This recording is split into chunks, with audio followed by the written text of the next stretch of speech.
या देवी सर्वभूतेषु शक्तिरूपेण संस्थिता नमस्तस्यै नमस्तस्यै नमस्तस्यै नमो नमः।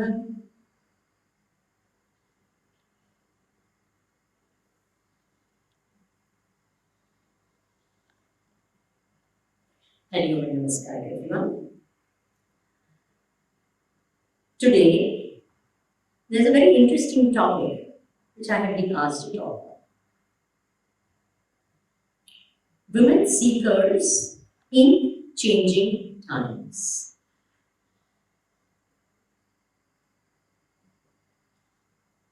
I'll start with this statement that this world is male dominant. It was always so, and it is also right now so. I really don't know about the future.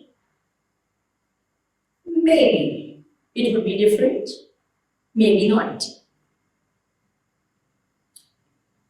At any given period of time in history, if you see,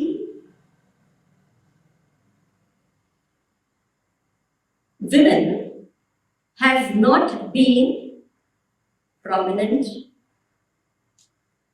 successful outside. They have not been known much.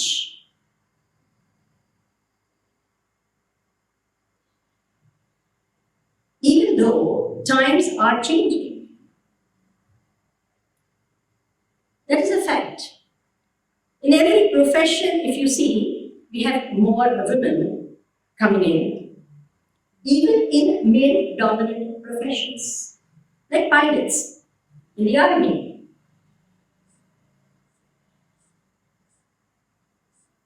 Even in all other fields of life, social, political, business, more and more women entrepreneurs are there and very successful, known, international fame. Same thing applies in the spiritual field. Whenever people talk, especially in our culture, in Indian culture, we always give the example of Vedic period, and we always talk of two, Maitri and Gaji. There is no third one that anyone knows of.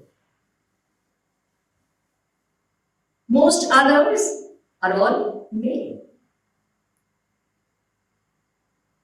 From those times onwards, you see saints and sages, saints in every religion, not just in our culture. Women are few and far in between. Things are changing, as I said, in every field. We see that even in the spiritual field. We see more and more women, but however, numbers can sometimes be deceptive. First we heard of 5, now we hear of 25.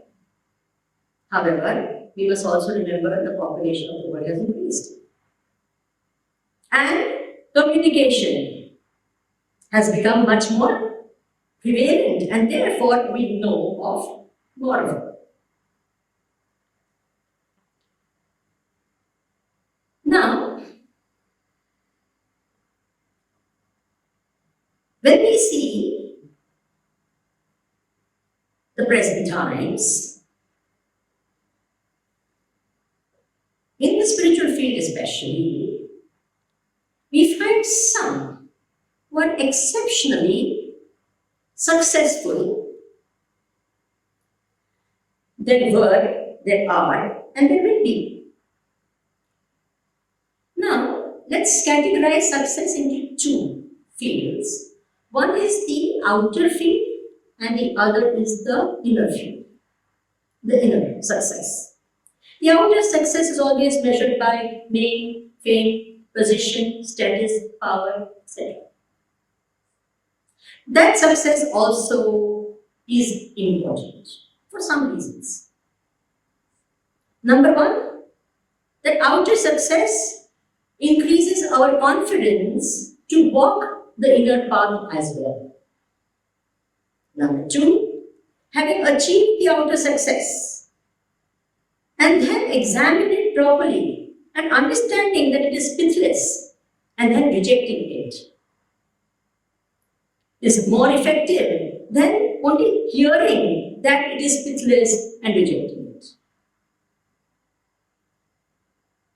Another thing, outer success of the few, even in the spiritual field, becomes an inspiration for other seekers, especially women seekers. When they see an idea, there are in this day and age women saints who have, of course, spiritual eminence, but have an international following.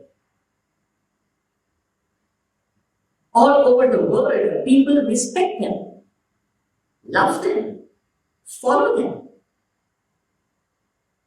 We have Swamini Vimalananda of Muktananda. We have Mata Amritanandmaya. In our own country, we have also Anandamurti Guruma, very famous, of international fame, as I would say. How it becomes inspiring, I'll give an example. I was surprised when I went in US and I was giving talks. A lot of our own generation members, the lady members, would come up to me and would say, "We are so happy that you are giving talks." I did not understand. This is no, you're a Swamini. I said, there have been other Swaminis as well. They said, no. We feel inspired that we have someone sitting on the Vyaspeeth, a Swamini, and people listen. Meaning, this gave them the happiness that people listen to you. They actually listen. So you can imagine what the other seekers must be feeling in their heart when they come and tell me this thing, that people actually listen to you. For them, that was a great inspiration. Now we know that not only in the worldly level, but on the net also, there is a space which is occupied by a lot of saints and sages. Not more than 2 weeks back, at the Chennai airport, one lady came to me and said, "Are you Swamini Vimalananda?" I said, "Yes." He said, "I'm a great fan of Swami Sarvapriyananda. However, I always listen to you. Why? It feels nice that there are Swaminis also who are listened to on the net." So this is another thing. It's very interesting. I never thought of it in this way, but I realized that yes, women seekers need women role models. Now,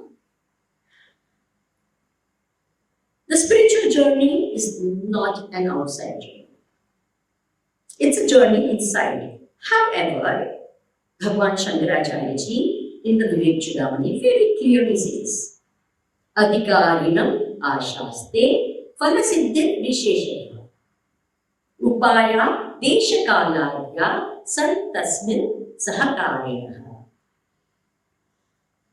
Your inner qualities are the most important as far as the spiritual progress is concerned. However, upayaha, meaning the means, outer means, resources, opportunities, conducive environment, time, place is also sahakarinaha, very helpful. And yes, these are very chaotic times, very complex times, very extroverted times. There's a lot of things available to everyone. However, as far as women are concerned, it is a very liberating time, with lots and lots more opportunities, not only for monks, or sadhus, or swaminis, or brahmacharinis, but even for grahasthi seekers. They are now able to go out. They are able to, if they want to do serious sadhana, if they want to become seekers, serious seekers, they have the place, the time, the opportunities, the resources all available, and the outer environment is much, much more conducive than it used to be in the past. So therefore, yes, the changing times are a great benefit for spiritual seekers, women seekers. Now, this does not mean that women do not face more challenges. It is greater opportunities, but not equal opportunities. It's not parity. There will be much more expected from a woman. There will be cancel culture at work.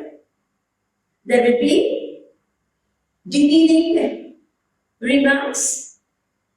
There will not be acknowledgement. There will be a lot of prejudices against women. All of this is a given. It used to be in the past. It has probably reduced in the present, but it has not gone.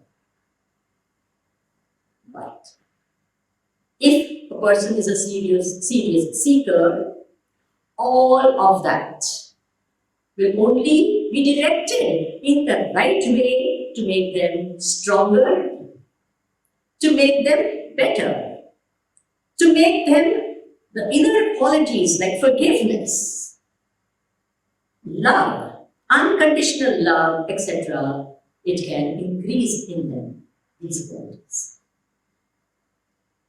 And after all, I have seen a lot of women breaking because of a lot of these things out of this. But a few of them make it. That is important. And it is said, Nayam Atma Balahinena Labhya. The spiritual field is a walking on the razor's edge. A Gujarati poet beautifully puts it. Says, Harino Marga Keshurano Nahi Kaya Nukam Joji. This path is not the path for the weak-minded. It is a path for the brave, the courageous, the daring. And as I said, this is the path from the alone to the alone. This is a path which is an inner journey. Now, from where does the gender not matter? For the outer things, yes, gender matters. Circumstances, opportunities, time, place, etc. There are some who are just simple astikas. Simple believers called casual believers in God, in spirituality. Very casual. Yes, we believe. There are some who are arthas and arthathis. In pain, they go to God, they pray to God. One does not call these as seekers. Majority in the world, whether men or women, belong to this category. Then we have people who are more curious. The mumukshus also, they say, they hear, they listen to some satsang, they start this and all this. Say, they want moksha, but it is still casual, full of skepticism, once in a while, if possible, etc. Then we have jnanasus who are real serious seekers. Their study is deep. They want to attain things in the spiritual field. It is only when they become a sadhaka, that the gender stops mattering at all.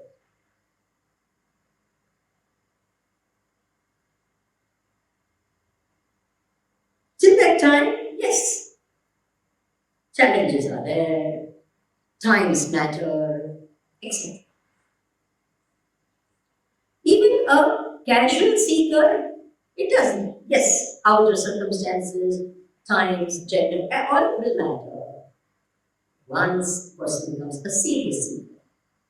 Now, what do we mean by that? One is called a dream. I dream of meeting God. I dream of reaching a highest goal of life. I dream. And the other is I make it into my goal. And not only my goal, my only goal. That is when a person becomes a serious seeker. If it is one of the goals, if it is one maybe an important goal, all these things will matter. It is only when it becomes the only goal that outer circumstances and genders stop mattering at all. Swami Vimalananda, fame of autobiography of yogi, his Shishya had one board written, Swamini, she was a monk, with her name, right opposite her bed, and it read, God alone. When they say alone to alone, we normally think, oh, it's a path which is all alone, there's no one else with you, you can't take others with you. No, that's not the meaning of that. The deeper sense, alone to alone means what? You alone, God alone. Not just you alone, because normally we think alone to alone means it's a path where you two can't go together and all. No, it's you alone and God alone. When that becomes our goal, that's when a person becomes a truly serious seeker. After that, the journey is purely within. The outer circumstances and all will only lead you more and more within. They cannot even make you budge a little bit. They become, in fact, every circumstance outside becomes one more reason for you to go within. One more challenge which will take you inside. As very often say, one more reason for moksha. I feel this all the time. One more reason for moksha. When you see the world outside, you see all these things happening, chaos and complexities and people suffering and all of that. So one thought is always one more reason for moksha. So only and only when we have this sort of a seriousness, the outer circumstances cease to matter completely. Whether it is changing time, it is what yuga, it is what kala, what all that will not. Till that time, the yuga, dharma, the place that we are born in, and all become very, very important. Even though it's supposed to say sahakarina, they become sometimes primary factors rather than just helping and aiding factors. And it is said, Bahunam Janmanam Ante Jnanavanam Bhavati. After a lot of births, Jantunam Narajanma Durlam. After a lot of births, we get this human birth. And then it is only said Manushyatam, it is not said Stritvam or Purushatvam. We get this human body. And if this human body is given to us, all of us have an opportunity or a absolutely wonderful chance to attain the highest. The very fact that we have got this human birth. However, there are certain factors which are very, very important for every spiritual seeker, and that is Mahapurusha Samshaya, the advent of the Guru in our life. The advent of the Guru is only because of the grace of God. And the grace of Guru is there with every spiritual seeker. God and Guru, one and the same. Every step of the way, a spiritual seeker realizes that his or her spiritual journey starts with grace, continues with grace, and actually even ends because of grace. The most important factor is grace. And that, the more you go inside, the more you experience it. And the more it encourages us, men or women, to walk this path and to attain the highest. Women seekers, as I mentioned, are few and far between. I will only urge every woman seeker, you have the human birth. Don't ever think that the woman's body has any greater disadvantage than the man's body. Many have done it in the past. You too can attain the highest. We too can attain the highest. Grace is a factor which is equally available to all of us, and may grace be on all of us. Ya Devi Sarvabhuteshu Shakti Rupena Samstita Namastasya Namastasya Namastasya Namo Namo Om Purnamada Purnamidam Purnat Purnamudachyate Purnasya Purnamadaya Purnameva Vashishyate Om Shanti Shanti Shanti. Hari Om Shri Gurubhyo Namaha. Hari Om.